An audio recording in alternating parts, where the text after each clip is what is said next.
you a unique fruit. Nobody can copy you. You are never going to lose your salvation ever. He is faithful to answer every prayer. இப்பொழுது நாம் வார்த்தைக்குள் கடந்து செல்வோம். பிரசங்கி 10ஆம் அதிகாரம். பிரசங்கி 10ஆம் அதிகாரத்தில் திருப்புங்க. விசுவாசியம் இயற்கைக்கு அப்பாற்பட்டதும் என்கின்ற போதனை நாம் போதித்துக் கொண்டிருக்கிறோம். அதில் விசேஷமாய் இந்த இயற்கைக்கு அப்பாற்பட்ட வாழ்க்கைக்குள் நாம் செயல்படுவது எப்படி, அதை குறித்து தான் பேசிக் கொண்டிருக்கிறோம். அதில் 3 காரியங்களை பேசிக் கொண்டிருந்தேன். முதலாவது, தேவனுடைய பிரசன்னத்தை உங்களுடைய வாழ்க்கையில் நீங்கள் உணர வேண்டும். ரெண்டாவதாக, உங்களுடைய இருதயத்தில் தேவனுடைய விசுவாசத்தை வளர்த்து கொள்ள வேண்டும். இப்பொழுது 3வது காரியம், உங்களுடைய வாழ்க்கையில் நீங்கள் அபிஷேகத்தை, தேவனுடைய அபிஷேகத்தை, பரிசுத்த ஆவியானவருடைய அபிஷேகத்தை நீங்கள் கட்டவிழ்க்க வேண்டும். அப்பொழுது தான் இயற்கைக்கு அப்பாற்பட்ட வாழ்க்கைக்குள் நீங்கள் செயல்பட முடியும். அப்போ அபிஷேகத்தை குறித்த விளக்கங்களை கொடுத்தேன். அதன் பின்பு அபிஷேகத்தினுடைய அளவுகளை குறித்து பேசினோம். அதன் பின்பு சென்ற வாரம் வரைக்கும் இந்த அபிஷேகம் வரும்பொழுது என்ன நடக்கக்கூடும், என்ன விளைவுகள், என்ன முடிவுகள், என்ன ஸ்லாக்கியங்கள் நாம் பெறுவோம் என்று எல்லாம் பார்த்தோம். இன்றைக்கு அபிஷேகத்தை பெறுவது எப்படி, அதை குறித்து நான் பேச விரும்புகிறேன். Receiving the anointing, அபிஷேகத்தை பெறுவது, அபிஷேகத்தை பெறுதல், அபிஷேகத்தை பெறுவது எப்படி, அதை குறித்து தான் பேச விரும்புகிறேன். நீங்கள் யோசிக்கலாம், அபிஷேகம் வரும்போது விளைவுகளுக்கு பின்பாக ஏன் இதை பேசுறீங்க? எப்பொழுதுமே எப்படி பெறணும் தானே சொல்லுவீங்க, அதுக்கப்புறம் தானே அதனுடைய விளைவுகள், அதனுடைய பாக்கியங்களை பேசுவீங்க. நீங்கள் ஏன் எல்லாம் மாற்றி சொல்கிறீங்க? நீங்கள் யோசிக்கலாம். அப்படி யோசிக்கிறவர்களுக்கு பதில் சொல்ல விரும்புகிறேன். ஏன் முதலாவது அபிஷேகம் வரும்போது என்ன நடக்கக்கூடும், உங்களுடைய வாழ்க்கையில் என்ன ஸ்லாக்கியங்கள் பெற முடியும், அதை குறித்து பேசும்போது அதை பெற்றுக்கொள்ளக்கூடிய வாஞ்சை தூண்டப்படும். ஆகவே தான் அது முதலாவது பேசி இப்பொழுது இந்த அபிஷேகத்தை பெறுவது எப்படி. கடந்த 4 வாரங்களாக அபிஷேகத்தினுடைய விளைவுகளை குறித்து பேசின பொழுது உங்களுக்குள் ஒரு ஏக்கம், ஒரு தாகம், ஒரு வாஞ்சை ஏற்படுத்தியிருக்கிறோம் என்று நான் விசுவாசிக்கிறேன். எத்தனை பேர் இந்த செய்திகளை கேட்ட பின்பு எனக்குள் ஒரு வாஞ்சை எழும்பி இருக்கிறது, அபிஷேகத்திற்காக இரவும் பகலுமாய் நான் ஜெபித்துக் கொண்டிருக்கிறேன்? எத்தனை பேர் சொல்ல முடியும்? மீதியானவர் ஜெபிக்கவே இல்லைங்களா? எத்தனை பேர் அபிஷேகத்திற்காக இன்னும் ஊக்கமாய் ஜெபித்திருக்கிறீங்க கடந்த 4 வாரங்களாக? உண்மையான சபை இது. அநேகர் கரங்களை உயர்த்தல. அப்பொழுது கண்டிப்பாக நீங்கள் என்ன செய்யணும், இன்னைக்குலேருந்து ஆரம்பிக்கணும். சில பேர் சொல்லலாம், பாஸ்டர் நாங்கள் கை தூக்காததுக்கு காரணம் ஏற்கனவே அபிஷேகம் இருக்கிறது. நான் கேட்கிறேன், அபிஷேகத்தினுடைய முழுமை நீங்கள் பெற்றிருக்கிறீர்களா?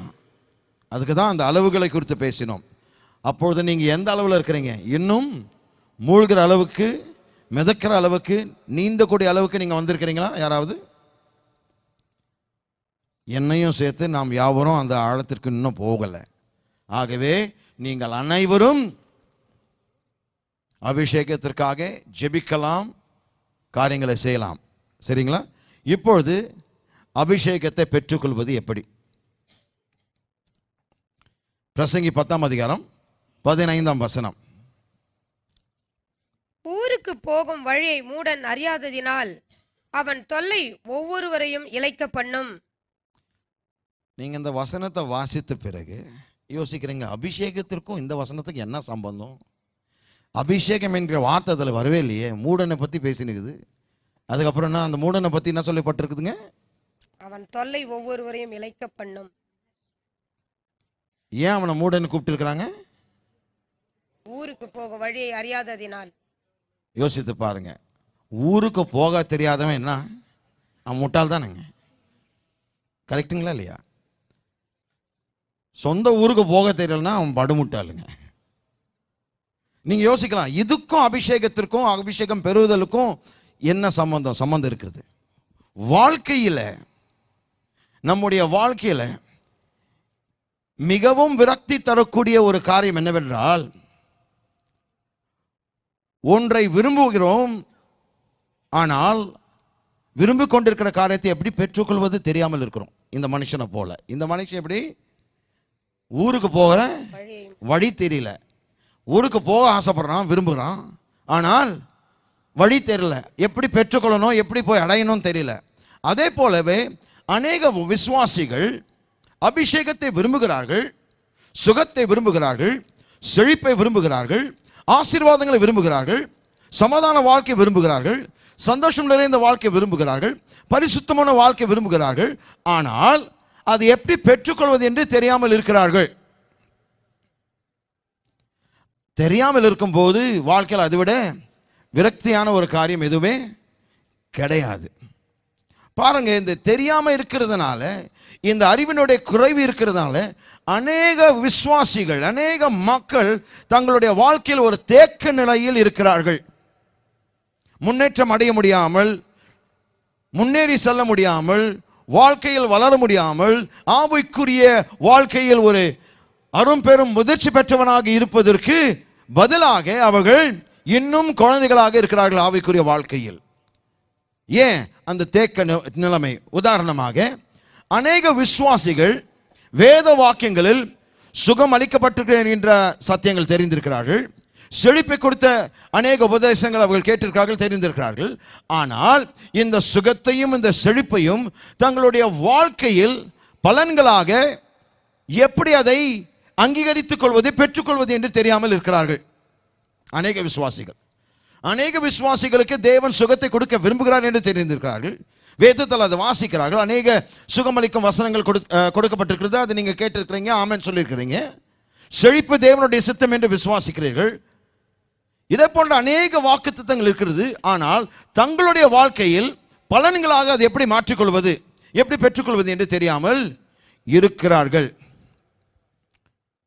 அப்படி சொல்லும்போது சாராம்சம் சொல்ல வேண்டும் என்றால், அவர்களுக்கு என்ன வேண்டும் என்று அறிந்திருக்கிறார்கள், ஆனால் அதை எப்படி பெற்றுக்கொள்வது என்று அறியாமல் இருக்கிறார்கள். ஆகவே இன்றைக்கு நான் பேச விரும்புகிற காரியம், அபிஷேகத்தை நீங்கள் எப்படி பெற்றுக்கொள்ள முடியும், ஆவியின் வல்லமையினால் நீங்கள் எப்படி நிரப்பப்பட்டிருக்க முடியும், வல்லமை உங்களுக்கு எப்படி அருளப்பட்டிருக்க முடியும் என்பதை பேச விரும்புகிறேன். லூக்கா எழுதின சுவிசேஷம் 11ஆம் அதிகாரம், லூக்கா 11 நம்முடைய முதல் குறிப்பு. அபிஷேகத்தை பெற்றுக்கொள்வது எப்படி? ஆங்கிலத்தில் 3 எழுத்துக்கள் ASK, ஆஸ்க், சீக், நாக். இந்த வார்த்தைகளை நம்முடைய வாழ்க்கையில் இருக்க வேண்டும். இதனுடைய உண்மையான அர்த்தம், ஆஸ்க் என்று சொல்லும்போது வாஞ்சை, டிசையர். ரெண்டாவது சீக், டிலிஜென்ஸ், விடாமுயற்சி, விடாமுயற்சி, ஊக்கமாய் தேடுவது, ஊக்கமாய் நாடுவது, அதுதான் டிலிஜென்ஸ் ஆங்கில வார்த்தை. மூன்றாவது டிட்டர்மினேஷன், திடமான நோக்கம், தீர்மானம், திடமான தீர்மானம், ஸ்ட்ராங் டிட்டர்மினேஷன், உறுதியான தீர்மானம். இப்பொழுது இந்த 3 காரியங்கள், வாஞ்சை, விடாமுயற்சி, மூன்றாவது திடமான நோக்கம் அல்லது தீர்மானம், எப்படின்னா எழுதிக்கிங்க. 3 காரியங்கள், வாஞ்சை, டிசையர், டிலிஜென்ஸ், டிட்டர்மினேஷன். வாஞ்சை, விடாமுயற்சி, திடமான நோக்கம் அல்லது தீர்மானம். இப்பொழுது வாசிப்போம். லூக்கா எழுதின சுவிசேஷம் 11ஆம் அதிகாரம் 9-10 வசனங்களை வாசிப்போம்.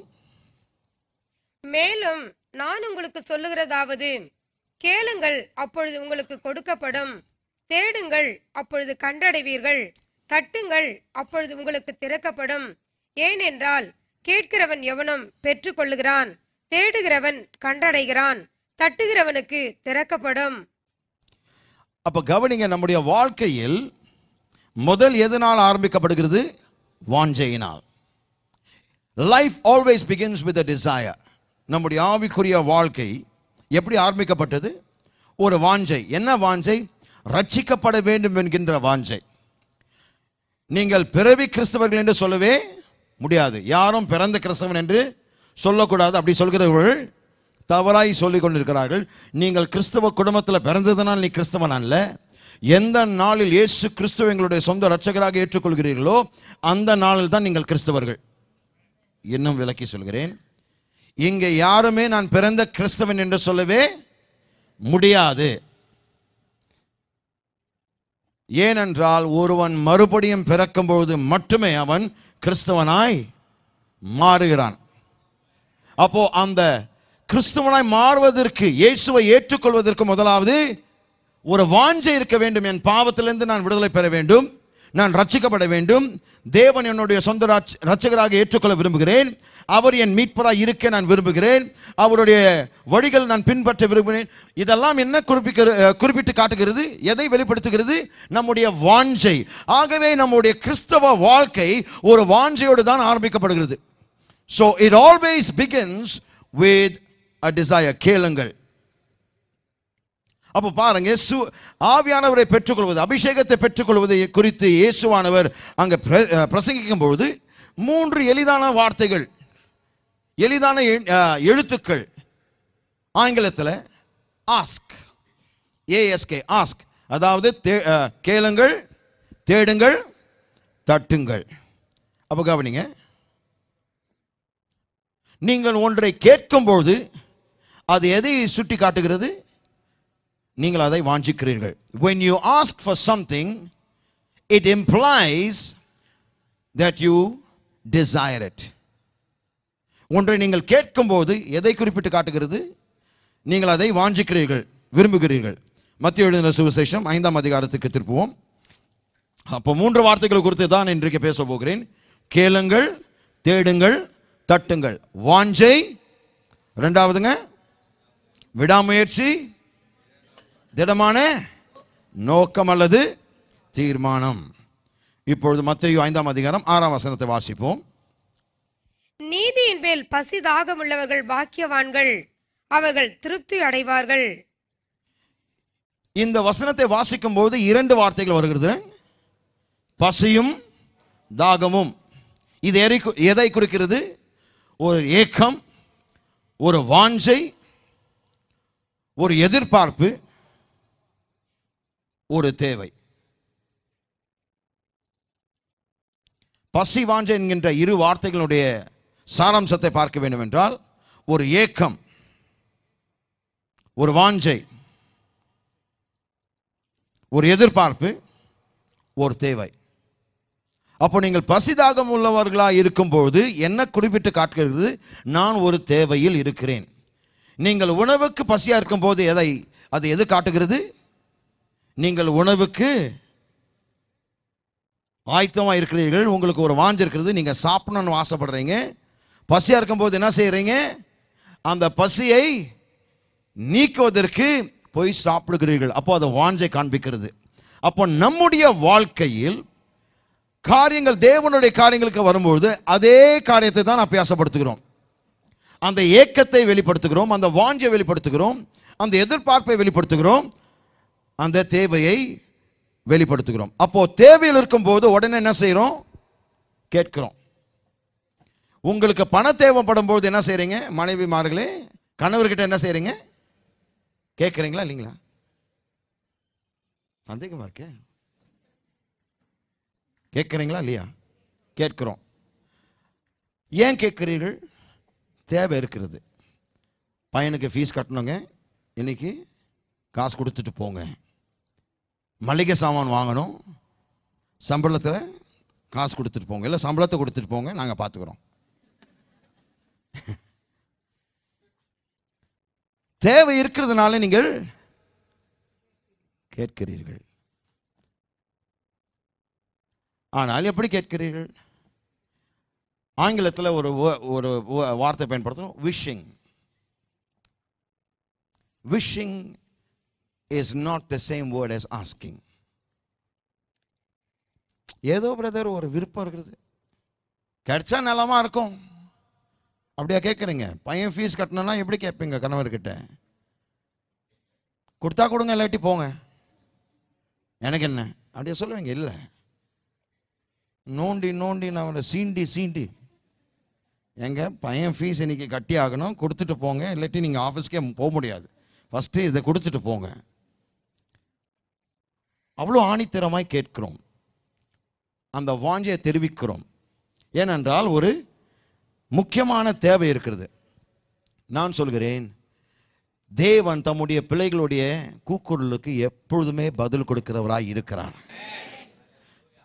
உங்களுடைய கூக்குரலை அவர் எப்பொழுதுமே கேட்டுக்கொண்டிருக்கிறாருங்க.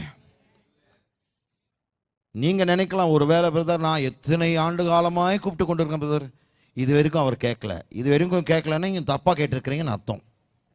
நான் சொல்கிறேன், நான் கேட்கறதெல்லாம் அவர் கேட்கறது மட்டுமல்ல பதிலும் கொடுக்குறார். இது வரைக்கும் என்னுடைய 30 வருஷம் அனுபவத்தில் நான் பேசுகிறேன்.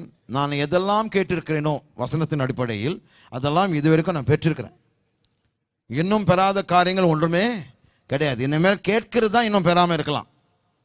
ஆனால் இதுவரைக்கும் இந்த என்னுடைய 30 ஆண்டு கால ஊழியத்தினுடைய அனுபவத்தை சொல்கிறேன், நான் கேட்டதெல்லாம் இதுவரைக்கும் கர்த்தர் கொடுத்திருக்கிறார். ஏன்? அவருடைய வசனத்தின் அடிப்படையில் கேட்டிருக்கிறேன். அவர் எனக்கு செவி கொடுத்தார். செவி கொடுத்தது மட்டுமல்ல, எனக்கு பதிலும் அளித்திருக்கிறார். அப்போ பாருங்க, இயேசு எளிமையில் சொல்கிறார், கேளுங்கள். நீ பசி தாகம் உள்ளவனாய் இருக்கிறேன் என்று எனக்கு தெரியும். உன்னுடைய தேவை என்னிடத்தில் இருக்கிறது, ஆனால் கேள் என்றார். பக்கத்தில் பார்த்து சொல்லுங்க, தைரியமா கேளுங்க என்று. ஆமென். ஏனென்றால் கேட்கும் போது எதை குறிக்கிறது? உங்களுடைய தேவையும் விருப்பத்தையும் வெளிப்படுத்துகிறது. சங்கீதம் 23 முதலாம் வசனம், கர்த்தரின் மேய்ப்பராய் இருக்கிறார், நான் சாட்சி அடையேன். ஹல்லேலூயா. இது சண்டே ஸ்கூல்ல இருந்து நமக்கு மனப்பாடமா தெரிஞ்ச வசனம், அதனால திறப்ப வேண்டிய அவசியமே இல்லை. கர்த்தர் என் மேய்ப்பராய் இருக்கிறார், நான் தாழ்ச்சி அடையேன். ஏன்? என் தேவை வருவதற்கு முன்பாகவே எனக்கு எல்லாம் ஆயத்தமாய் வைத்திருக்கிறார். என்னை புல்லுள்ள இடங்களில் மேய்த்து அமர்ந்த தண்ணீர் அண்டை நடத்தி என் ஆத்துமாவை தேற்றுகிறார். நீதியின் பாதையில் அவருடைய நாமத்தின் நிமித்தமாக நடத்துகிறார். இவைகள் எல்லாம் செய்கிறதுனால, நான் கர்த்தரை என் மேய்ப்பராக இருக்கிறதுனால, நான் மற்ற மேய்ப்பனை குறித்து பேச முடியாது, ஆனால் கர்த்தர் என் மேய்ப்பராக இருக்கிறதுனால நான் ஒரு காலமும் எதுக்கும் தாழ்ச்சி அடைந்ததே கிடையாது. ஹல்லேலூயா. ஏனென்றால் என் தேவை எழுவதற்கு முன்பாக அவர் எல்லாவற்றையும் ஆயத்தம் பண்ணி வைத்திருக்கிறார். I love God. அதுக்காக தான் நான் தேவனை நேசிக்கிறேன். இன்னொரு வசனத்தை பார்ப்போம். பிலிப்பியர் 4ஆம் அதிகாரம் 19ஆம் வசனம். என் தேவன் தம்முடைய ஐஸ்வரியத்தின்படி உங்கள் குறைவுகளை எல்லாம் கிறிஸ்து இயேசுவுக்குள் மகிமையிலே நிறைவாக்குவார். குறைவற்ற வாழ்க்கை உங்களுடைய சொத்து, குறைவற்ற வாழ்க்கை உங்களுடைய சுதந்திரம், குறைவற்ற வாழ்க்கை உங்களுடைய பாக்கியம். இப்படியாகத்தான் நீங்கள் வாழ வேண்டும் என்று கர்த்தர் விரும்புகிறார். இது நான் சொன்ன வார்த்தைகள் அல்ல, தேவ ஆவியானவர் எழுதப்பட்ட வார்த்தைகள். என் தேவன் என் குறைவுகள் எல்லாம் அவருடைய மகிமையின் ஐஸ்வரியத்தினால். அப்போ என்னுடைய குறைவுகள் எப்படி இருக்கும்? குறைவே இருக்காது. இந்த நாள் முதற்கொண்டு கிறிஸ்துவின் நிறைவான ஆசீர்வாதத்திற்குள் நான் பிரவேசிக்கிறேன். இனி நான் உங்ககிட்ட பேசும்போது எனக்கு இந்த குறை இருக்கிறது என்று ஒரு காலமும் சொல்ல போறதில்லை. ஏன்? அவருடைய நிறைவுக்குள் நான் கால் எடுத்து வைத்து விட்டேன். I have been transitioned from my need to his abundance. என்னுடைய தேவையிலிருந்து அவருடைய பரிபூர்ணத்திற்குள்ள, அவருடைய அபிரிவதத்திற்குள்ள நான் பிரவேசித்திருக்கிறேன். ஆமென். அப்போ உன் தேவன், அப்போ நீங்க வாசிக்கும் போது என் தேவன் உன் குறைவுகள் எல்லாம் அல்ல, என் குறைவுகள் எல்லாம் கிறிஸ்து இயேசுவின் மூலமாய் மகிமையிலே நிறைவாக்குவார். மகிமையின் ஐஸ்வரியத்தின்படி அப்படிதான் வாசித்திருக்கணும். தமிழ்ல அப்படிதான் எழுதி, இங்கிலீஷ்லாம் அப்படிதான் போட்டிருக்குங்க. அவருடைய மகிமையின் ஐஸ்வரியத்தினால் நம்முடைய தேவைகளை சந்திக்கிறதுனால நான் சொல்கிறேன், தேவன் ஒரு காலமும் உங்கள் தேவைகளை சந்திக்காமல் போகவே மாட்டார். No, he will never be without meeting your needs. உங்களுடைய தேவைகள் நிச்சயமாய் சந்திப்பார். ஏன்? குறிப்பாக நீங்கள் அவரை போல் மாற விரும்பும் பொழுது. ஆமென். சோ முதலாவது நீங்கள் என்ன செய்யணும்? அபிஷேகத்தை பெற வேண்டும் என்றால் முதலாவது நீங்க என்ன செய்யணும்? கேட்க வேண்டும், வாஞ்சிக்க வேண்டும். வாஞ்சை இல்லாமல் அபிஷேகத்தை பெற முடியாது. இந்த வாஞ்சை என்று சொல்லும்போது ஏனோ தானம் கேட்பதல்ல, ஊக்கமாய் கேட்பது. எப்படி கேட்கிறோம் என்றால், பெற்றுக்கொள்கின்ற வரைக்கும் நான் கேட்டுக்கொண்டே இருப்பேன்.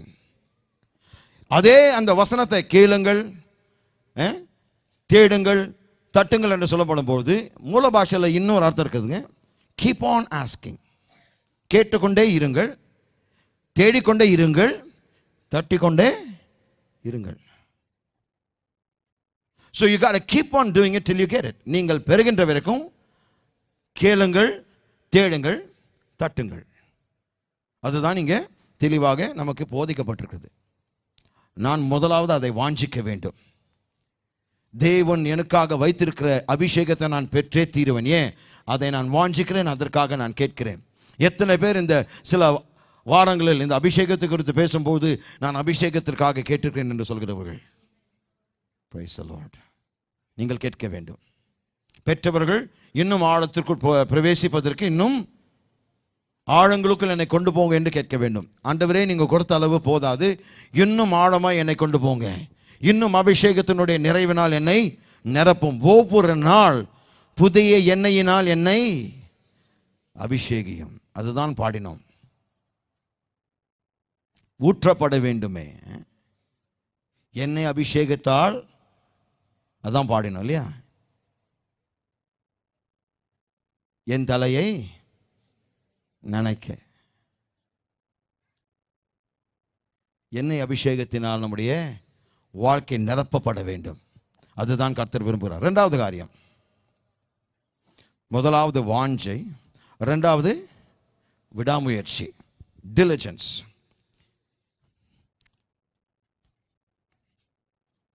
நாம் எதை கேட்கிறோமோ நாம் அதை நாட வேண்டும், தேட வேண்டும். நீங்கள் எதை கேட்கிறீர்களோ நீங்கள் அதை தேட வேண்டும், நாட வேண்டும். இந்த diligence என்கின்ற வார்த்தை அகராதியிலிருந்து நான் அர்த்தம் சொல்கிறேன். Diligence means a constant and earnest effort to accomplish something. A constant and earnest effort to accomplish something. இந்த diligence என்கின்ற வார்த்தை, விடாமுயற்சி என்று சொல்லும்போது என்ன அர்த்தம்? தொடர்ச்சியாக, ஊக்கமாய், கவனிக்க வேண்டும், தொடர்ச்சியாக ஊக்கமான ஒரு முயற்சி, அதுதான் விடாமுயற்சி. அதாவது diligence என்று சொல்லும்போது கடினமான முயற்சி, கடுமையாய் முயற்சி செய்வது. சில பேர் பாருங்க, கடுமையாய் உழைக்கிறார்கள், ஆகவே தான் அவர்களுடைய வாழ்க்கையில் வெற்றி காண்கிறார்கள். சில பேர் கடுமையாய் படிக்கிறார்கள், அவர்களுடைய படிப்பில் வெற்றி காண்கிறார்கள். நாளைக்கு பரீட்சைனா இன்னைக்கு படிக்கிறவங்க 35 கிடைச்சாலும் பெரிய அற்புதம் தான். அதுவும் என்ன போன்ற ஆசாமிகள் எல்லாம் நாளைக்கு பரீட்சைனா இன்னைக்கு தான் என்ன பர்சன்ட் போய் கேட்பேன். ஆனால் அப்போ நான் ரட்சிக்கப்படலை. ஆகவே வாலிபர்களே, பாஸ்டரே பண்ணிட்டார் நானும் பண்ணலான்னு சொல்லாதீங்க. இதை நான் ரட்சிக்கப்படுவதற்கு முன்பாக, ரட்சிக்கப்பட்ட பின்புக்கு 90க்கு குறைவே எடுத்ததே கிடையாது. அது வேதாகம கல்வி இருந்தாலும் சரி, என்ஜினியரிங் இருந்தாலும் சரி, ரெண்டுத்துலையும் பார்த்துருக்கிறேன். கவனிக்க வேண்டும், நம்முடைய வாழ்க்கையில் முன்னேற்றம் வேண்டும் என்றால் அதற்கு ஏற்ற முயற்சி செய்ய வேண்டும். முயற்சி எடுக்காமல் வெற்றி காண முடியாது. எத்தனை பேர் அதை ஒத்துக்கிறீங்க? உலகத்தில் நீங்கள் எந்த காரியத்தை நீங்கள் செய்யும் பொழுது வெற்றி காண வேண்டும் என்றால் அதற்கு முயற்சி வேண்டும். அப்போ நம்முடைய வெற்றி மிக உயர்வாக இருக்க வேண்டும் என்றால், அதிகமாக இருக்க வேண்டும் என்றால் கடினமான முயற்சி, எக்ஸசிவ் ஒர்க் என்று ஆங்கிலத்தில் சொல்கிறோம். The word diligence means excessive effort. அதிகமான முயற்சி, மிக அதிகமான முயற்சி, excessive effort. Laboriousness, ஊக்கமாய் வேலை செய்வது. விடாமுயற்சியாய் ஊக்கமாய் வேலை செய்வது, இதெல்லாம் ஒரே வார்த்தை தான். இந்த diligence என்கின்ற வார்த்தை மிரியம் வெப்ஸ்டருடைய டிக்ஷனரியிலிருந்து எடுக்கப்பட்டது. அப்போ நம்முடைய வாழ்க்கையில் ஒரு காரியத்தை நாம் தேடும் பொழுது ஏனோதான தேடக்கூடாது. ஊக்கமாய், விடாமுயற்சியாய், தொடர்ச்சியாய் இதை தேடு கண்டுபிடிக்க வேண்டும். அப்படி என்றால் இயேசு சொல்கிறார் பாருங்க, தேடுவர்கள் கண்டடைவார்கள். அப்போ நீங்கள் தேடும் போது நிச்சயமாக நீங்கள் கண்டுபிடிப்பீர்கள், கண்டடைவீர்கள். தேடுகிறவன் நிச்சயமா என்ன சொல்லப்பட்டிருக்குதுங்க 10ஆம் வசனத்துல? கேட்கிற எவனும் பெற்றுக்கொள்வான், தேடுகிறவனும் கண்டடைவான், தட்டுகிறவனுக்கு திறக்கப்படும். வேற வாய்ப்பே இல்லை.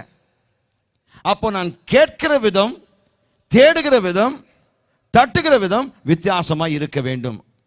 ஆகவே தான் இந்த காலையில் அதை குறித்து பேசுகிறேன். அப்போ கேட்கிறோம், வாஞ்சையோடு கேட்கிறோம். Desire is not just, an empty word. It's a deep-seated longing for what you want from God. தேவனிடத்திலிருந்து ஒன்றை பெறுவதற்கு எதை பெற விரும்புகிறேனோ உள்ளத்தின் ஆழத்திலிருந்து முழு இருதயத்தோடு நான் கேட்டு அதை வாஞ்சித்து அதற்காக ஏங்கி அதற்காக என்னுடைய மன விருப்பத்தை தெரிவிக்கிறேன். பாருங்க, அதுதான் கர்த்தர். அப்போ அபிஷேகத்திற்காக இப்படியாக கேட்டிருக்கிறோமா? ஆண்டவரே அபிஷேகத்தை தாங்க, பாஸ்டர் போது வச்சிருக்கிறார், நல்லா இருக்குது வசனங்கள்லாம், ஆண்டவரே தாங்க. தந்தா நலமா இருக்கோ, தரலன்னா உங்க பிரச்சனை. ஆனா இதே உங்களுடைய சரீரத்தில் ஒரு சுகவீனம் இருக்கும்போது அப்படி ஜெபிப்பீங்களா? தந்தா நலமா இருக்க ஆண்டவரே, தரலன்னா நான் உங்ககிட்ட வந்து சேர்ந்துருவேன். அப்படியா ஜெபிக்கிறோம்? இல்லை. அப்போ கதறி அழகிறோம். இருக்கிற எல்லா தீர்க்கதரிசிகளும் கூப்பிட்றோம், இருக்கிற எல்லா சுவிசேஷங்களும் கூப்பிட்றோம், இருக்கிற எல்லா பாஸ்டர்களும் கூப்பிட்றோம், அபிஷேகம் பண்ணப்பட்டவர்கள், 30 நாள் ஃபாஸ்டிங் பண்ணுறவங்க, 40 நாள் ஃபாஸ்டிங் இருக்கிறவங்க எல்லாரையும் கூப்பிட்டு ஜெபம் பண்ண சொல்கிறோம். எப்படியாவது நான் உயிர் பிழைக்க வேண்டும். அப்படியான வாஞ்சை, அப்படிப்பட்ட ஒரு மன உறுதி தான் தேவன் அபிஷேகத்திற்காக நீங்க கேட்கணுன்றார். அந்த லெவல்ல தான், அந்த வைராக்கியத்தோடு, அந்த ஊக்கத்தோடு தான் நீங்க கேட்கணும். முதலாவது கேட்ட பின்பு என்ன செய்யணும்? தேட வேண்டும். Seek means to diligently desire. அப்போ இந்த தேடுங்கள் என்று சொல்லும்போது ஊக்கமாய் வாஞ்சிப்பது, விடாமல் காரியத்தை வாஞ்சித்து நாடுவது, அதுதான் விடாமுயற்சி என்று போட்டேன். Diligence means to go after it till I get it. Diligence என்கின்ற வார்த்தை, விடாமுயற்சி என்கின்ற வார்த்தை, நான் பெறுகிற வரைக்கும் அதை பின்பற்றுவேன், அதை பின்தொடருவேன், அதை நாடுவேன். கவனிங்க, ஒருவேளை இந்த தம்பியை பார்த்து ஒரு காரியத்தை கேட்கிறேன், பைபிள் கொடுங்க பிரதர், எப்படி நீட்டா இருப்பாருங்க, இதே பைபிள் கொடுங்க பிரதர். இந்த உதாரணம் ஏன் சொல்கிறேன்னு தெரியுங்களா? இயேசுவானார் எதிர்பார்க்கிறது தெரியுங்களா? உங்களுடைய உதடுகள் கேட்டுக்கொண்டிருக்கிறவைகளை அதோடு சம்பந்தப்பட்டிருக்கிறது வேண்டியது உங்களுடைய இருதயம். Your heart must be lined up with what your lips are asking. உங்களுடைய உதடுகள் என்ன கேட்டுக்கொண்டிருக்கிறதோ அதோடு உங்களுடைய இருதயம் ஒரே அனைவரிசையில் இருக்க வேண்டும், இணைக்கப்பட்டிருக்க வேண்டும். எதை நம்முடைய வாயினால் கேட்கிறோமோ இருதயம் அதை வாஞ்சிக்க வேண்டும். இருதயத்தின் நிறைவினால் வாய் பேசுகிறது வாசித்திருக்கிறோம். அப்போ இருதயத்தினால் நான் நிரப்பப்பட்டு நான் கேட்கும் பொழுது அதை நான் பெற்றுக்கொள்வேன். ஆனால் அநேக விசுவாசிகள் நான் காண்பித்த இந்த உதாரணத்தை தான் பயன்படுத்துகிறாங்க. ஆண்டவர்கிட்ட கேட்டு வேற பக்கமாக திருப்புறாங்க. ஆண்டவரே எனக்கு ஆசீர்வதியும், என் தேவையை சந்தியும் சொல்லிட்டு மறுநாள் பார்த்தீங்கன்னா அடுக்கு கடையில் போயிட்டு இருக்காங்க, அடமானம் வைக்கிறதுக்கு பேங்க்ல போய் லோன் வாங்குறாங்க. ஆண்டவர்கிட்ட கேட்டு இந்த பக்கம் திருப்பிட்டாங்க. விளங்குதுங்களா நான் சொல்றது உண்மையா இல்லைங்களா? ஆண்டவர்கிட்ட கேட்டு அவர் கொடுக்கறதுக்குள்ள தலையும் கையும் வேறு பக்கமாக திரும்பிச்சு. பேங்க்ல பிரதர் வணக்கம் சார், எனக்கு ஒரு லோன் வேணும், நான் வேணா என் ஜுவல்ஸ், என்னுடைய நகைகளை வைத்து அடமானம் வைத்து எனக்கு ஒரு லோன் கொடுங்க. ஆனால் முந்தின நாள் இரவு ஃபேமிலி ஜெபத்தில், குடும்ப ஜெபத்தில் எல்லாரும் கைகூர்த்து ஜெபித்தீர்கள். ஆண்டவரே நீங்கள் கொடுக்க போகிறீங்க, நன்றி ஆண்டவரே, உமக்கு நன்றி. காலையில் ஏன் சொல்கிறேன், மனைவி பார்த்து சொல்கிறேன், நான் பேங்க் மேனேஜர் பார்த்து தரேன். மனைவியும் என்ன சொல்லியிருக்கணும், நேற்று என்ன ஜெபம் பண்ணணும், ஆண்டவர்கிட்ட கேட்டோம், அவர் கொடுப்பார். மனைவி என்ன பண்ணுற, போய் கேளுங்க என்ன சொல்கிறேன்னு பாருங்கள், நானும் இங்கே இந்த ஜெபிக்கிறேன். நேற்று இரவு ஆண்டவர்கிட்ட கேட்டீங்க, இன்னைக்கு என்ன ஜெபம் பண்ண போகிறீங்க? ஆண்டவரே என் புருஷன் தலையும் கையும் வேறு பக்கமாக திரும்பிச்சு, அவரை ஆசீர்வதியும், அப்படியா சொல்ல போகிறீங்க? இல்லையே. விளங்குதுங்களா? நம்முடைய கேட்குதலுக்கும் நம்முடைய தேடுகளுக்கும் ஒரு இணைப்பு இருக்க வேண்டும். நீங்கள் எதை ஆர்வமாய் கேட்கிறீர்களோ அதை ஊக்கமாய், விடாமுயற்சியாய், தொடர்ச்சியாய் நாடி தேட வேண்டும். எபிரேயர் 11:6 விசுவாசம் இல்லாமல் தேவனுக்கு பிரியமாய் இருப்பது கூடாத காரியம். ஏனென்றால் தேவனிடத்தில் சேருகிறவன் அவர் உண்டென்றும் அவர் தம்மை தேடுகிறவர்களுக்கு பலன் அளிக்கிறவர் என்றும் விசுவாசிக்க வேண்டும். கவனிங்க, அவர் உண்டென்றும் தம்மை தேடுகிறவர்களுக்கு பலன் அளிக்கிறவர். யாருங்க? அவரை தேடுகிறவர்களுக்கு ஆங்கிலத்திலையும் கிரேக்க மொழியிலும் பார்க்கும்போது ஊக்கமாய் தேடுகிறவர்களுக்கு, தம்மை ஊக்கமாய் எழுதிக்கிங்க உங்களுடைய பைபிளுக்கு மேலே. இதுதான் மூல பாஷையில் இருக்கிறது, நீங்கள் படித்து பார்க்கலாம். நீங்கள் போயிட்டு கிரீக் லெக்சிகன் பார்க்கும்போது உங்களுக்கு கிடைக்கும். தம்மை ஊக்கமாய் தேடுகிறவர்களுக்கு பலன் அளிக்கிறவர் என்று. அப்போ கவனிங்க, தேவனை ஊக்கத்தோடு தேடுகிறவர்களுக்கு, விடாமுயற்சியாக தேடுகிறவர்களுக்கு தேவன் பலன் அளிக்கிறவர். எல்லாருக்கும் கிடையாது. எத்தனை பேர் ஆமென் சொல்ல முடியும்?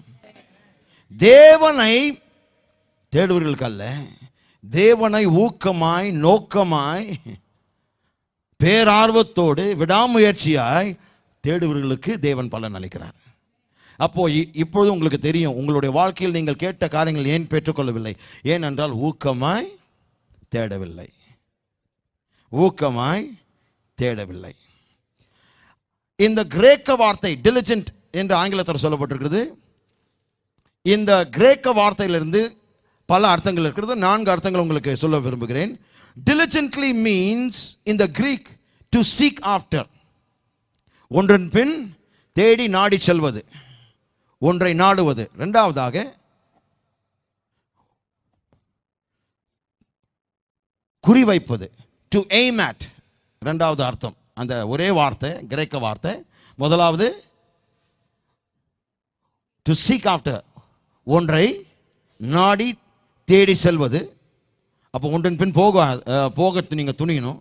இரண்டாவதாக குறிவைத்து கேட்பது, குறிவைக்க வேண்டும். மூன்றாவது to strive after,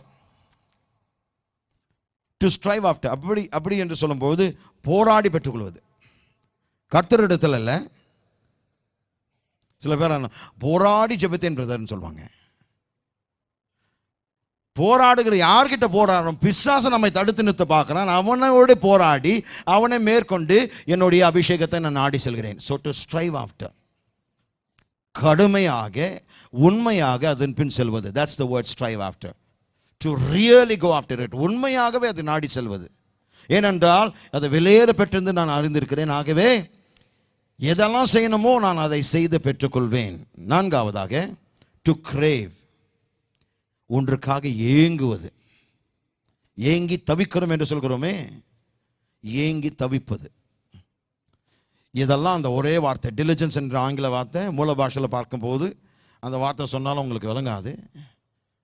ஸோ அதனால் அதனுடைய அர்த்தத்தை சொல்கிறேன். 4 அர்த்தங்கள் உண்டு. முதலாவது டு சீக் ஆஃப்டர், பின்பாக செல்வது, நாடி செல்வது, தேடி செல்வது. இரண்டாவதாக குறிவைப்பது. மூன்றாவதாக டு ஸ்ட்ரைவ் ஆஃப்டர், போராடி பெற்றுக்கொள்வது அல்லது ஊக்கமாய் உண்மையாய் தேடி செல்வது. நான்காவதாக ஏக்கத்தோடு கேட்பது.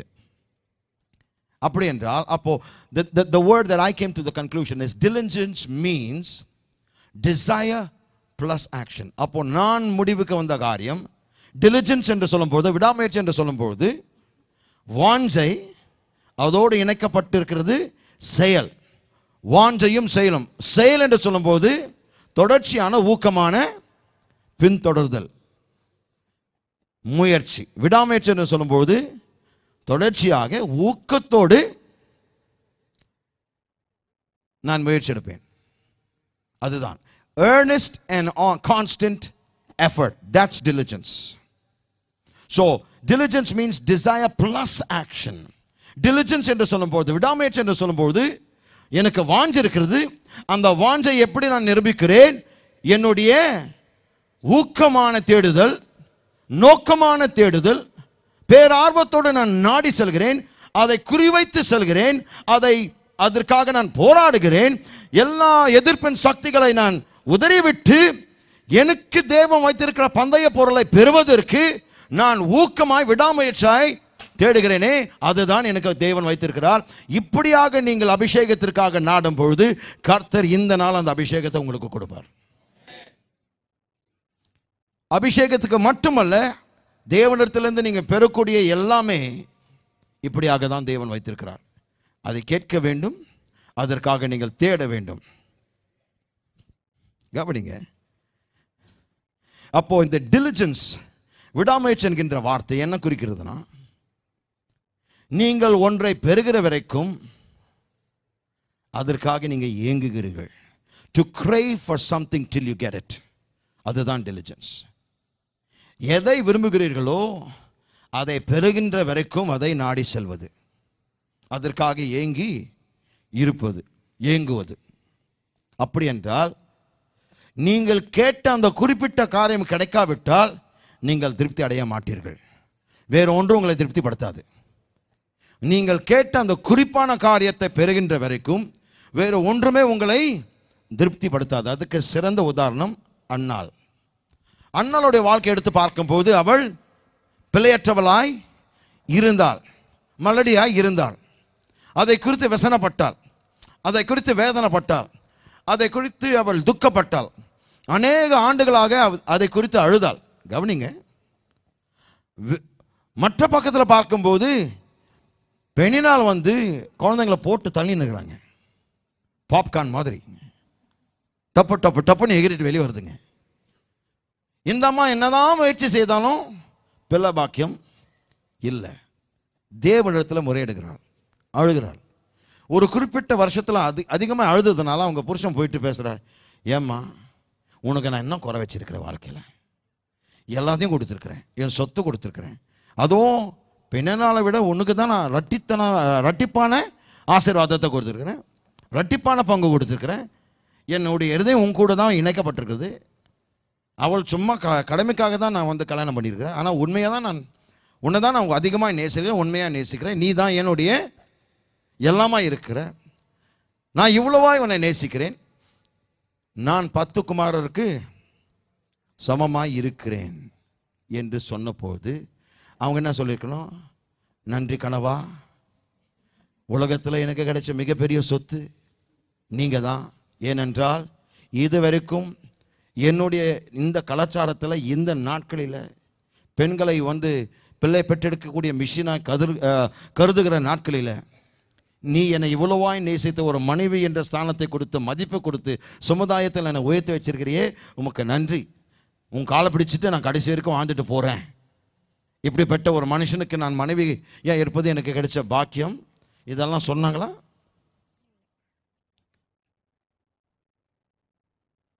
Because here is the principle. I didn't give it in the notes, but here is the principle. Nothing in your present moment is comparable to your coming miracle. Nothing in your present moment, nothing that is present in your life right now is comparable to your coming miracle. இப்பொழுது உங்களுடைய வாழ்க்கையில் இருக்கிற எந்த ஒரு காரியமும் வரப்போகும் அற்புதத்திற்கு நிகரல்ல. இப்பொழுது உங்களுடைய வாழ்க்கையில் இருக்கிற எல்லாமே வரப்போங்களுடைய அற்புதத்திற்கு நிகரானதல்ல, ஒப்பானதல்ல. அப்போ அண்ணால் சொல்கிறார், உன்னுடைய பாசம் இருக்கிறது, உங்களுடைய நேசம் இருக்கிறது, உங்களுடைய காதல் இருக்கிறது, எல்லாமே இருக்கிறது. ஆனால் எனக்கு நான் கேட்டுக்கொண்டிருக்கிற காரியம் தேவனிடத்தில் எனக்கு ஒரு சாமுவேல் வேண்டும். வரப்போகும் அற்புதத்திற்கு உன்னுடைய பாசமும் அன்பும் இரட்டிப்பான ஆசீர்வாதமும் நிகர் அல்ல. Nothing that you can give me is compared to my Samuel that is coming. Hallelujah. நான் சொல்கிறேன், உங்களுடைய வாழ்க்கையில் தேவன் அனுப்ப போகிற உன்னுடைய அற்புதம் இந்த உலக வாழ்க்கையில் வேறு எதுவுமே அதை ஒப்பிட்டு பேசவே முடியாதுங்க. உங்களுடைய வரப்போகும் அற்புதம் தன்னிகரற்றது. Your coming miracle is unique. It's incomparable. Your coming miracle is incomparable. உன்னுடைய வரப்போகும் அற்புதம், நீங்கள் எதிர்பார்த்து கொண்டிருக்கிற அந்த அற்புதம் உங்களுடைய வாழ்க்கையில் ஒப்பற்றவையாக இருக்க போகிறது. அதை ஒப்பிட்டு எதுவும் வைக்கவே முடியாது. ஆனால் பாருங்க, இவர் இரட்டத்தனையானது கொடுத்திருந்தா சந்தோஷப்பட்டு வாங்கியிருக்கணும். ஏன்? Something is better then nothing. ஆங்கிலத்தில் சொல்லுவாங்க, ஒன்றில்லாததுக்கு ஏதோ ஒன்று கிடைச்சதுக்கு போதும், அல்லது ஏதாவது கொடுத்தார் பிரதர் அது போதும். சென்ற வாரத்தில் சொன்னேன், பல் டாக்டர்கிட்ட போய் ஏதாவது பிடுங்க சொல்லுவீங்க பாருங்க, நல்லா ஞாபகம் வருது. அதெல்லாம் கரெக்டாக போன வாரம் சொன்னேன். வள்ளி குறைந்த டாக்டர் எது வேணா எடுத்துருங்க, எனக்கு இந்த வள்ளியை தாங்க முடியல, பேச முடியல பிரதர், டாக்டர் எடுத்துருங்க, எது வேண்டாம்னு எடுத்துங்க சொல்லுவீங்க? சொல்ல மாட்டீங்க இல்லையா? குறிப்பானது தான் கேட்கிறீர்கள். கர்த்தரிடத்தில் போகும்போது ஏன் இந்த ஜீஜும்பா வேலை? ஏதாவது தாங்க ஆண்டவரே அடியான் கேட்கிறான், எதுக்கு இந்த அடியான் கூட சேர்த்துக்கிறது? ஏன்னா அவர் இம்ப்ரெஸ் பண்ணணுமா? நீ அடியான்னு சொன்னாலும் சரி, நீ மகன் சொன்னாலும் சரி, எதுனாலும் அவர் இம்ப்ரெஸ் பண்ண போறது இல்லை. உன் விசுவாசத்தினால் தான் இம்ப்ரெஸ் ஆவார். தேவனை நீங்கள் கவர்ந்திருக்க வேண்டும் என்றால் உங்களுடைய விசுவாசம் தான் அவரை தொடும். நீங்கள் அடியான் சொல்றதுனால அல்ல. நான் அடியானுங்களுக்கு அடிமை ஆண்டவரே, உம்முடைய பாதப்படி உம்மை நோக்கி கேட்கிறேன். உன் பாதம் ஒன்றே. யார் இல்லைன்னு சொன்னா? ஆனால் நான் அவருடைய பாதத்தை நாடல, அவருடைய முகத்தை நாடுகிறேன். அவருடைய கைகளை பார்க்கல, அவருடைய முகத்தை நாடுகிறேன். I'm not looking to his hands for provision. I'm looking to his face for relationship. அவருடைய கைகளினால் பெறக்கூடியவைகளுக்காக நான் தேவனை தேடவில்லை, அவருடைய முகபாவனை நான் நாடுகிறேன். அவருடைய வெளிச்சம் எனக்குள் உதிக்க வேண்டும். அவரோடு நான் நெருங்கிய உறவை வைத்துக் கொள்ள வேண்டும். அவருடைய முகத்தை பார்க்கிறேன், அவருடைய கையோ பர்ஸோ பார்க்கலங்க. குறிப்பான காரியம் நாம் பெறுகிற வரைக்கும் வேற எந்த காரியத்திற்கு நான் திருப்தி ஆக மாட்டேன். அவருடைய முகத்தை பார்த்து, ஆண்டவரே உம்முடைய அபிஷேகம் என்னுடைய வாழ்க்கையில் வேணும்.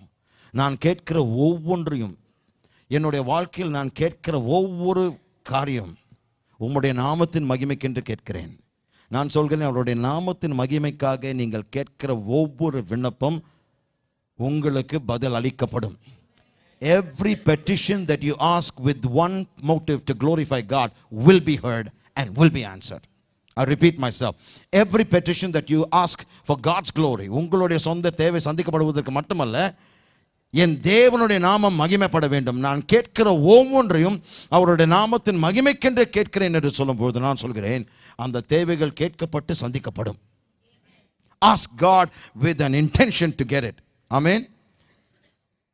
அப்போ பாருங்க, பரிசுத்தாவினுடைய வல்லமையும் அவருடைய பிரசன்னமும் அவரால் மட்டும் கொண்டு வரக்கூடிய மாற்றமும் உங்களுக்கு எந்த அளவுக்கு விலையேற பெற்றதாக இருக்க வேண்டும் என்றால், வேறு எந்த ஒரு போலியான காரியத்திற்கு நீங்கள் ஈடு கொடுக்க மாட்டீர்கள்.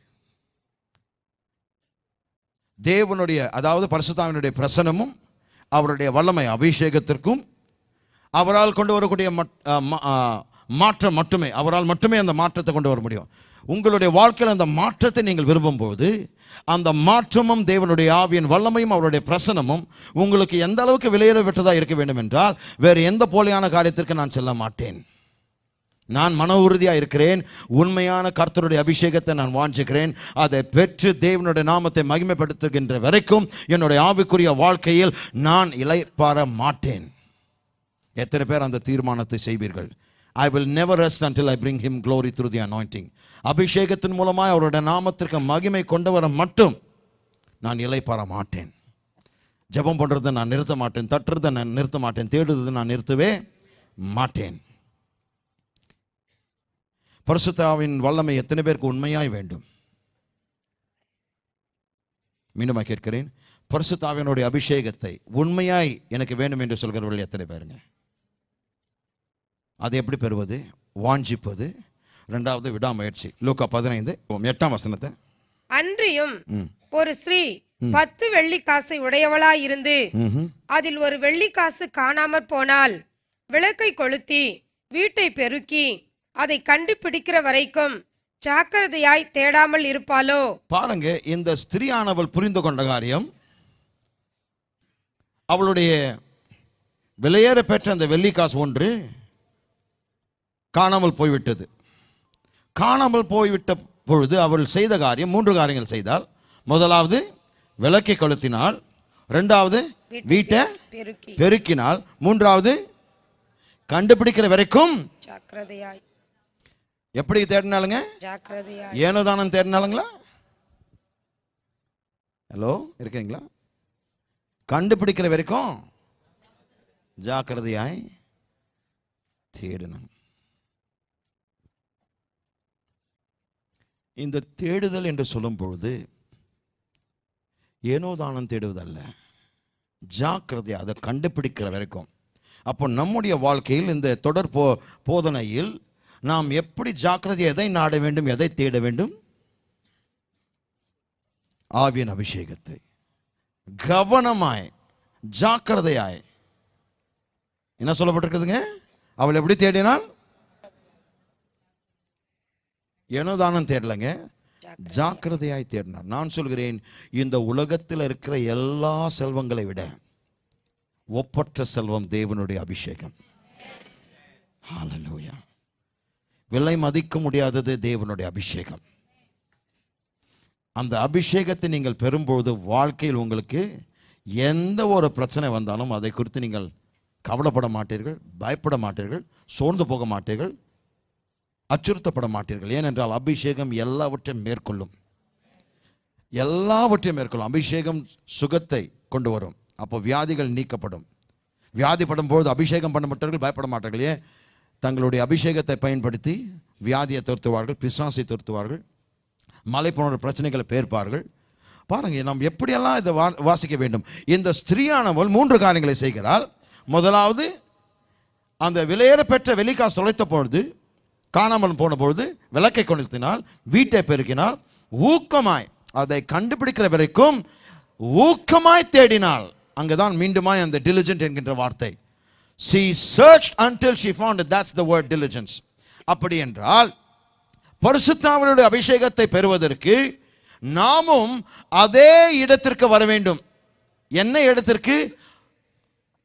ஊக்கமாய் தேடுகின்ற இடத்திற்கு நாம் வர வேண்டும். தொடர்ச்சியாய் ஊக்கமாய் கவனமாய் பேரார்வத்தோடு அதை நாடி செல்லும் போது நான் சொல்கிறேன், அபிஷேகத்தை நீங்கள் பெறுவீர்கள். Are you focused on what you're asking when you go to God? மற்ற காரியங்களுக்காக கேட்கும் போது ஊக்கமாய் கேட்கிறோம், வாஞ்சையாக கேட்கிறோம், மன விருப்பத்தோடு கேட்கிறோம், மனோருதியாக கேட்கிறோம். ஆனால் அபிஷேகத்தையும் வல்லமையும் தேவனுடைய அனுகிரகங்களை கேட்கும் போது அதே கவனமும் அதே நோக்கமும் அதே பேரார்வமும் அதே விருப்பமும் இருக்கிறதா என்றுதான் நம்மை பார்த்து நாம் கேள்வி கேட்க வேண்டும். நான் தேவனுடைய காரியங்களை கேட்கும் போது, அபிஷேகத்தை கேட்கும் போது எந்த நிலையில் நான் கேட்டுக்கொண்டிருக்கிறேன்? என்னுடைய வாஞ்சை எப்படிப்பட்டதா இருக்கிறது? என்னுடைய தேடுதல் எப்படிப்பட்டதா இருக்கிறது? அவள் விளக்கை கொளுத்தி வீட்டை பெருக்கி ஊக்கமாய் தேடினாள். அப்படி என்றால் அப்போ உங்களுடைய வாழ்க்கையில் அபிஷேகம், இந்த ஆவியானவருடைய அபிஷேகம் போதுமான அளவுக்கு இல்லை என்று சொல்லும்போது முதலாவது நீங்கள் செய்ய வேண்டிய காரியம் விளக்கை கொளுத்த வேண்டும். சங்கீதம் 119, 130. உம்முடைய வசனத்தின் பிரசித்தம் வெளிச்சம் தந்து பேதைகளை உணர்வுள்ளவர்களாக்கும். எதுங்க வெளிச்சம் தருகிறது? தேவனுடைய வார்த்தை. அதே 105ஆம் வசனத்தை வாசிங்க. உம்முடைய வசனம் என் கால்களுக்கு தீபமும் என் பாதைக்கு இருக்கிறது. வெளிச்சமா இருக்கிறது. அப்போ தேவனுடைய வார்த்தை என் கால்களுக்கு தீபமும் பாதைக்கு வெளிச்சமா இருக்கிறது.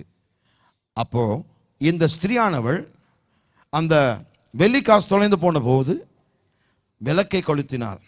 ஆவியின் அபிஷேகத்திற்காக நீங்கள் தேடும்போது தேவனுடைய வார்த்தையாகிய விளக்கை கொளுத்த வேண்டும். வெறும் கேட்டுவிட்டு சண்டையில் வந்து ஆவியானவரே என்னை நிரப்பும், அபிஷேகத்தை தாரும் என்று கேட்டுவிட்டு போக முடியாது. வசனத்தை போய் தேட வேண்டும். வசனத்தில் அபிஷேகத்தை குறித்து ஆண்டவர் என்ன சொல்லியிருக்கிறார்? வசனத்தில் உங்களுக்காக கர்த்தர் என்ன செய்திருக்கிறார்? அபிஷேகத்தை எப்படி ஊற்றுவார்? எப்படி இந்த அபிஷேகத்தை பெற்றுக்கொள்ள முடியும்? அவ்வளோ ஆர்வமாய் நீங்கள் பாடினீங்க, அவ்வளோ ஊக்கமாய் பாடினீங்க, கரங்களை தட்டி அதை உணர்ந்து அந்த பாடலை பாடினோம். ஊற்றப்பட வேண்டுமே உன்னதத்தின் ஆவியே, இதெல்லாம் பாடி ஊக்கமாய் நான் பார்த்து கொண்டிருந்தேன். ஊக்கமாய் நீங்கள் பாடினீர்கள். ஏனென்றால் அது அப்படிப்பட்ட ஒரு பாடல். ஆனால் பாடுறதுனால அது வராதுங்க. வசனத்தில் அதை குறித்து, அபிஷேகத்தை குறித்து என்னெல்லாம் கர்த்தர் சொல்லியிருக்கிறார், அதனுடைய வெளிச்சம் முதலாவது வர வேண்டும். வெளிச்சம் வந்து அந்த தெளிவு வந்தால் தான் தைரியமாக கேட்பீர்கள். அந்த தெளிவு வராவிட்டால் கர்த்தர் கொடுப்பாரா இல்லையான்னு உங்களுக்கு தெரியாமல் இருப்பீர்கள். சந்தேகத்தெல்லாம் நீங்கள் கேட்பீங்க, உங்களுக்கு நிச்சயம் இருக்காது. ஏனென்றால் ஒரு காலத்தை குறித்து வெளிச்சம் இல்லைன்னா நிச்சயமாய் பிரவேசிக்க முடியாது, கால் எடுத்து தைரியமாக வைக்க முடியாது. திடீர்னு மொத்தம் லைட்டு வெளியே போயிடுச்சுன்னு வச்சிங்களேன், அடுத்த ஸ்டெப் போடுறது உங்களுக்கு தெரியாது. ஏன்? அவ்வளோ இருட்டாக இருக்கிறது. ஆனால் வெளிச்சம் போகும்பொழுது முழு இடத்தை பார்க்குறீங்க, தைரியமாக நடக்கிறீங்க, வீராப்பாக நடக்கிறீங்க, நல்லா கையை வீசு. அதே சமயத்தில் மொத்த லைட் இப்போ போயிடுச்சுன்னா தடவி நிற்பீங்க. கரெக்டாக இல்லைங்களா? உங்களுடைய வீட்டை எடுத்துக்கங்களேன். உங்களுடைய வீட்டில் வந்து நீங்கள் பழகிருக்கிறீங்க 20 வருஷம். மொத்த லைட் உடனே போன உடனே நைட்டு 8:30 மணிக்கு மொத்த லைட் போயிடுச்சுங்க. யூபிஎஸ் இல்லை உங்கள் வீட்டில், என்ன பண்ணுவீங்க? வீடு தெரியுது இல்லை? உங்களுடைய ஒவ்வொரு வீட்டினுடைய ஒவ்வொரு ஸ்கொயர் இன்ச் உங்களுக்கு தெரியும். ஆனாலும் போகிறோமா இல்லைங்களா? உங்கள் வீடுங்க. ஏன் அதை செய்கிறோம்? இருட்டு, வெளிச்சம் இல்லாததுனால தெளிவான இடங்கள் கூட தெளிவற்றதாக இருக்கிறது. அதே போலவே அபிஷேகத்தை குறித்த அதிகமான வசனங்கள் இருக்கிறது. ஆனால் அதனுடைய வெளிச்சத்தை திறப்பாமல், வேதத்தை திறப்பாமல், அதை தியானிக்காமல், அதை சிந்தியாமல், அதை யோசிக்காமல் நீங்கள் இருப்பீர்கள். ஆனால் நான் சொல்கிறேன், இந்த அபிஷேகம் வராது. ஸோ முதலாவது அந்த ஸ்திரியை போல் நாம் என்ன செய்யணும்? வசனமாகிய விளக்க கொளுத்தணும். கொளுத்துனது எப்படிதுங்க?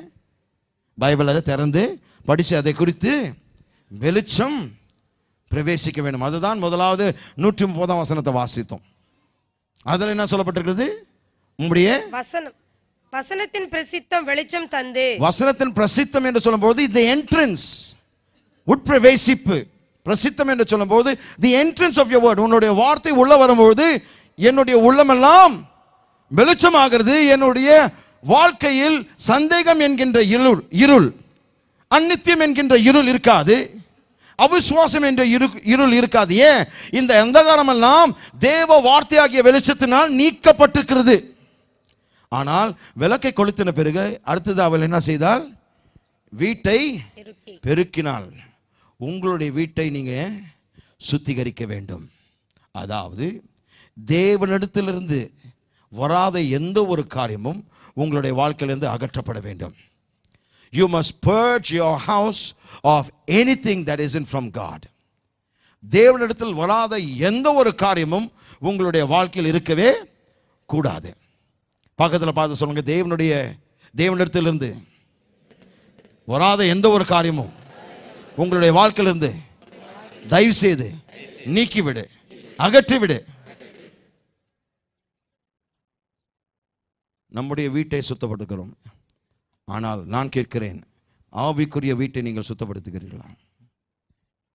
நான் சொல்கிறேன், 24 மணி நேரம் உங்களுடைய வீட்டில், ஆவிக்குரிய மாளிகையில் கர்த்தராகிய இயேசு கிறிஸ்து, பிதாவாகிய தேவன், பரிசுத்த ஆவியானவர் உங்களுக்குள் வாசம் பண்ணுகிறாரே, இந்த வீட்டை எவ்வளவு சுத்தமாய் வைக்க வேண்டும்?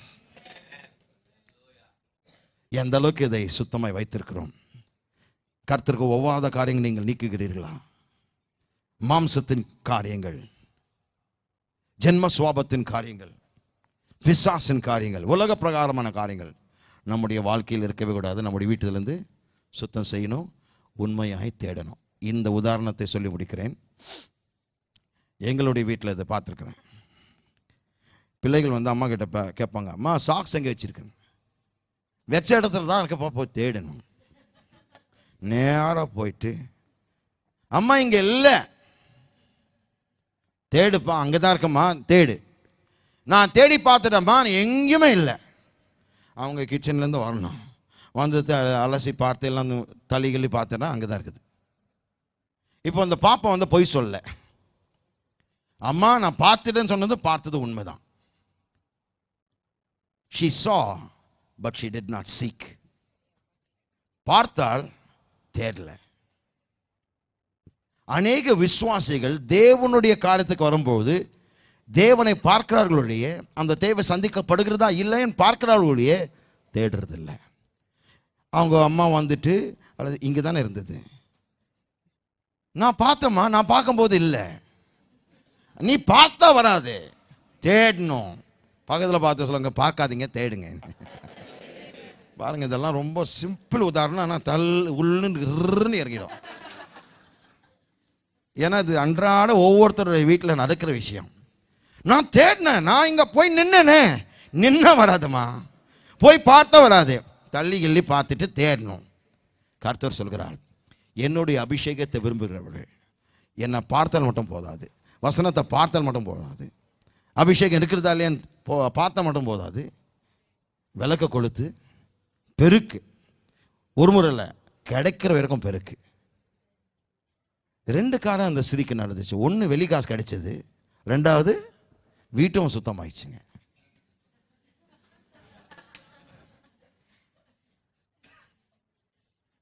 சில நேரத்தில் இந்த வெளிக்காசு தொலைணும்னு யோசிக்கிறது.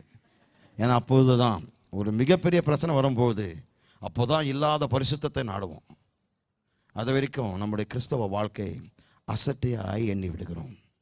ஒரு பெரிய புயல் நம்முடைய வாழ்க்கையில் வந்தால் முட்டிக்காலை போட்டு முழங்கால போட்டு சாஷ்டாங்கமே பண்ணியிருந்த ஆண்டவரே கையை வச்சுட்டு, ஆண்டவரே இனி என்னால் ஒன்றும் செய்யப்படுது. பார்க்காதீர்கள். It's not enough to see. Seek.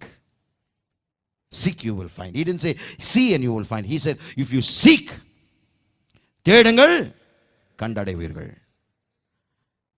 பாப்பாங்க பண்ணுறது மாதிரி பண்ணாதீங்க. போய் அங்கே நின்றுட்டு பார்த்துட்டு இங்கே இல்லைன்னு சொல்லாதீங்க. தேடுங்க. தேடினால் நிச்சயமாக கிடைக்கும். சில பேர் கேட்டிருக்காங்க, என்னை பார்த்து அந்த கேள்வி கேட்டிருக்காங்க, பாஸ்டர் நீங்கள் சொல்கிறது அவளுக்கு 10 வெள்ளிக்காசு இருந்தது, 1 வெள்ளிக்காசு தொலைச்சா என்னங்க பெரிய விஷயம்? யோசிச்சிருக்கிறீங்களா? உதாரணம் சொல்கிறேன். நீங்கள் 10 வெள்ளிக்காசு வெள்ளி காயின் வச்சுருக்கீங்கன்னு வச்சுக்கலாம். உடனே தொலைச்சாட்டி நீங்கள் வருத்தப்படுவீங்களா? வருத்தப்படுவீங்களா? வருத்தப்படுவீங்க. ஆனால் உயிர் போகிற அளவுக்கு நீங்கள் வருத்தப்பட மாட்டீங்க. ஏன்? ஏன்னா ஒன்று தானே போயிரு, மீது 9 இருக்கிறதே. அப்போ ஏன் இந்த ஸ்திரீ அவ்வளோ ஆர்ப்பாட்டம் பண்ணணும்? விளக்க கொளுத்தி அதை பெருக்கி இதை சோஃபாவை தூக்கி எல்லாத்தையும் தூக்கி புருஷனை கூப்பிட்டு தூக்கியான்னு சொல்கிறது, பிள்ளைங்களை கூப்பிட்டு அவங்கள வாட்டி எடுக்கிறது. ஆனால் ஏன் அவ்வளோ ஊக்கம், ஏன் அவ்வளோ நோக்கம், ஏன் அவ்வளோ கவனம், ஏன் அவ்வளோ ஒரு பிரயாசம்? வல்லுநர்கள் சொல்கிறார்கள், அந்த பெண்மணி ஏன் அவ்வளோ வாஞ்சாயா, ஏன் அவ்வளோ மன விருப்பத்தோடு, ஏன் அந்த அளவுக்கு கதி கலங்கி தேடினாள்? அந்த 10 வெள்ளிக்காசுகள் அவளுடைய திருமாங்கல்யம். ஒரு அந்த கால நம்ம எப்படி மாங்கல்யம் கட்டுறோமோ, தாலி கட்டுறோமோ, அந்த அவங்களுடைய தலையில் இந்த 10 வெள்ளி காயினோட அந்த தாலி கட்டுவாங்க, மாங்கல்யம். வல்லுநர்கள் சொல்கிற காரியம் அவர்கள் படிச்சிருக்கிறாங்க. அந்த காலத்தினுடைய கலாச்சாரத்தை வைத்து சொல்கிறேன். அப்போது அந்த மாங்கல்யத்தில் ஒரு காயின் குறைவுபடும் போது அந்த திருமணத்தை அவமதிக்கிறாள், அவளுடைய கணவரை அவமதிக்கிறாள், அந்த உறவை அவமதிக்கிறாள், அந்த காரியத்தை அசட்டையாக எண்ணுகிறாள். அப்போ பாருங்கள், அவருடைய கணவர் எப்படி ஃபீல் பண்ணுவார் பாருங்க. நீங்கள் யாராவது தாலியை தொலைச்சி எப்படி இருக்குங்க? உங்களுடைய திருமண உறவு எப்படி இருக்குங்க? எவ்வளோ வேதனை இருக்கும். ஏன்? ஒரு உறவு, உறுதியான உறவு. உலகத்திற்கே நீங்கள் என்ன சொல்லிக்கிறேன், இது என் மனைவி. இது என் மனைவிக்கு என்ன அத்தாச்சுங்க? சில பேருக்கு மோதிரம், சில பேருக்கு மாங்கல்யம். அந்த ஸ்திரியானவள் அவளுடைய மாங்கல்யத்தில் தான் அந்த ஒரு காயின் எழுத. ஆகவே தான் அவ்வளோ பிரயாசப்பட்டு ஊக்கமாக தேடும். நான் சொல்கிறேன், மாங்கல்யத்தை விட மிக உயர்வானது பரிசுத்த ஆவியானவருடைய அபிஷேகம். எப்படி இந்த உலகத்தில் ஆக்சிஜன் இல்லாமல் நம்முடைய சரீரம் தாங்காதோ, இருக்காதோ, வாழாதோ, அபிஷேகம் இல்லாமல் நம்முடைய ஆவிக்குரிய வாழ்க்கை நீடிக்காது. Without the anointing you cannot live the Christian life. You will die. You will die very shortly in your Christian life. Without the anointing you cannot. The anointing is the power and presence of the Holy Spirit. அபிஷேகமானது பரிசுத்த ஆவியினுடைய பிரசன்னமும் வல்லமையும். அது இல்லாவிட்டால் நம்முடைய ஆவிக்குரிய வாழ்க்கை oxygen இல்லாத போல. ஆக்சிஜன் இல்லைன்னா செத்துடும். அதே போல தேவனுடைய ஆவியானவருடைய பிரசன்னமும் அவருடைய வல்லமை நம்முடைய வாழ்க்கை இல்லாவிட்டால் நாம் மரித்து போவோம். இந்த நாள் நம்ம ஆராய்ந்து பார்த்து, முதலாவது என்ன செய்யணும்? வாஞ்சிக்க வேண்டும், கேளுங்கள். 2வது விடாமுயற்சி, தேடுங்கள். 3வது அடுத்த வாரத்தில் பார்ப்போம், தட்டுங்கள். ஆனால் இன்றைக்கு நாம் கேட்ட இந்த 2 காரியத்தை உங்களுடைய வாழ்க்கையில் நீங்கள் இதுவரைக்கும் தேவனிடத்தில் கேட்டும்பொழுது இந்த ஊக்கத்தோடு கேட்டிருக்கிறீர்களா? இந்த மனவாஞ்சியோடு கேட்டிருக்கிறீர்களா? இந்த மன விருப்பத்தோடு கேட்டிருக்கிறீர்களா? இந்த பேரார்வத்தோடு கேட்டிருக்கிறோமா? 2வதாக ஊக்கமாய், நோக்கமாய், தொடர்ச்சியாய், விடாமுயற்சியாய் அதற்கு பின்பாக நாடி சென்றிருக்கிறோமா? அதை தேடி சென்றிருக்கிறோமா? ஒருவேளை அப்படி செய்திருப்பீர்கள், ஆனால் நிச்சயமாக சொல்கிறேன், அபிஷேகம் உங்களுடைய வாழ்க்கையில் வல்லமையாக இருக்கும். அது மட்டுமல்ல, பெருகி இருக்கும். God's power will be multiplied in your life. தேவனுடைய பிரசன்னமும் வல்லமையும் உங்களுடைய வாழ்க்கையில் பெருகும். ஆமென். அன்பின் பரலோக பிதாவே, இயேசுவின் நாமத்தினால் ஆண்டவரே, இந்த காலை ஆராதனைக்காய் உமக்கு நன்றி செலுத்துகிறோம்ப்பா. நீர் எங்களோடு இடைப்பட்டீரப்பா, உமக்கு கோடா கோடி நன்றி. வார்த்தைகள் மூலமா எங்களோடு பேசினீரியா, உடைய வசனங்களுக்காக உமக்கு நன்றி. உடைய வார்த்தையின் பிரசுத்தம் எங்களுடைய ஆண்டவரே வாழ்க்கைக்கு வெளிச்சமா இருக்கிறதப்பா, உமக்கு நன்றி. உடைய வார்த்தை ஆண்டவரே எங்களுக்குள் பிரவேசிக்கும் பொழுது எங்களுடைய எல்லா அந்தகாரத்தையும் இருளையும் நீக்கி எங்களுக்குள் ஆண்டவரே எல்லாவற்றையும் நீர் தெளிப்படுத்தும். தேவையோடு வந்திருக்கிற விசுவாசிகளுக்காக இந்த நேரத்தில் ஜெபிக்கிறேன். ஆண்டவரே, இந்த பிள்ளைகள் எதிர்பார்க்கிற அற்புதத்தை ஆண்டவரே நிகழ்த்தும் ஐயா. இயேசு கிறிஸ்துவின் நாமத்தில் ஆண்டவரே அவர்களுடைய வாழ்க்கையில் அற்புதங்களை கட்டவிழ்க்கிறேன். வந்த வண்ணமாக அவர்கள் திரும்பி செல்லக்கூடாது ஐயா. அவர்கள் தேவைகள் சந்திக்கப்பட்டதாக அவர்கள் செல்லட்டும். ஆசீர்வாதத்தை பெற்றவர்களாக திரும்பி செல்லட்டும். அபிஷேகத்தை பெற்றவர்களாக திரும்பி செல்லட்டும் அப்பா. அபிஷேகத்திற்காக ஆண்டவரை கேட்டுக்கொண்டிருக்கிறவர்கள், என்னுடைய வாழ்க்கையில் ஆண்டவரே அபிஷேகத்தினுடைய ஆழங்களுக்குள் நான் செல்ல விரும்புகிறேன், அபிஷேகத்தினுடைய அளவுகளுக்குள் நான் செல்ல விரும்புகிறேன் என்று சொல்கிறவர்கள், இயேசு கிறிஸ்துவின் நாமத்தில் அப்பா அவர்களுடைய வாழ்க்கையில் அப்பா இப்பொழுது அந்த அபிஷேகத்தை கட்டவிழ்க்க வேண்டுமா நாங்கள் ஜெபிக்கிறோம். ஒவ்வொரு விசுவாசி இந்த நிமிஷத்தில் நிரப்பும் அப்பா. ஆண்டவரே, தாகமுள்ளவன் மேல் ஆண்டவரே என் தண்ணீரை ஊற்றுவேன் என்று சொன்னீரே, வறண்ட நிலத்தின் மீது ஆறுகள் ஊற்றுவேன் என்று சொன்னீரே. அந்த வசனத்தை இந்த காலையில் ஆண்டவரே இந்த சபையில் நிறைவேற்றும் ஐயா. பிள்ளைகளை நிரப்பும், வல்லமையா நிரப்பும். இந்த நிமிஷத்தில் ஆண்டவரே அற்புதங்களை செய்யும். சமாதானத்தை கட்டவிழ்க்கிறோம், விடுதலை கட்டவிழ்க்கிறோம், வெற்றி வாழ்வை கட்டவிழ்க்கிறோம். அடிமைத்தனங்கள் உழைக்கப்படுவதாக, முற்றிலுமாய் உழைக்கப்படுவதாகப்பா, அழிக்கப்படுவதாக, அரண்கள் நிர்மூலமாக்கப்படுவதாக. இந்த நிமிஷத்தில் ஆண்டவரே உம்முடைய வெற்றியை நாங்கள் கட்டவிழ்க்கிறோம். உம்முடைய மீட்பின் ஐஸ்வர்யத்தை பிள்ளைகளுக்குள் கட்டவிழ்க்கிறோம். ஆசீர்வதிக்கப்பட்டவர்களாக திரும்பி செல்லட்டும். துதி கனமகமே உமக்கு செலுத்துகிறோம். நசரான இயேசுவின் நாமத்தை நாங்கள் ஜெபிக்கிறோம் நல்ல பிதாவே, ஆமென். கர்த்தராகிய இயேசு கிறிஸ்துவின் கிருபையும் பிதாவாகிய தேவனுடைய அன்பும் பரிசுத்தாவினுடைய அன்யோன்யம் எப்பொழுதும் எப்பொழுதும் நம் அனைவரோடும் இருப்பதாக. ஆமென். நீங்கள் ஆசீர்வதிக்கப்பட்டிருக்கிறீர்கள். தொடர்ந்து இந்த வானம் முழுக்க உங்களுடைய வாழ்க்கை முழுவதும் ஆசீர்வாதமாக இருங்கள். இந்த அபிஷேகத்தை தொடர்ச்சியாக பெற்றுக்கொள்ளுங்கள். பெறுகின்ற வரைக்கும் கேட்டுக்கொள்ளுங்கள். வல்லமையாய் செயல்படுவோம், தேசத்தை சுதந்தரிப்போம். ஆமென்.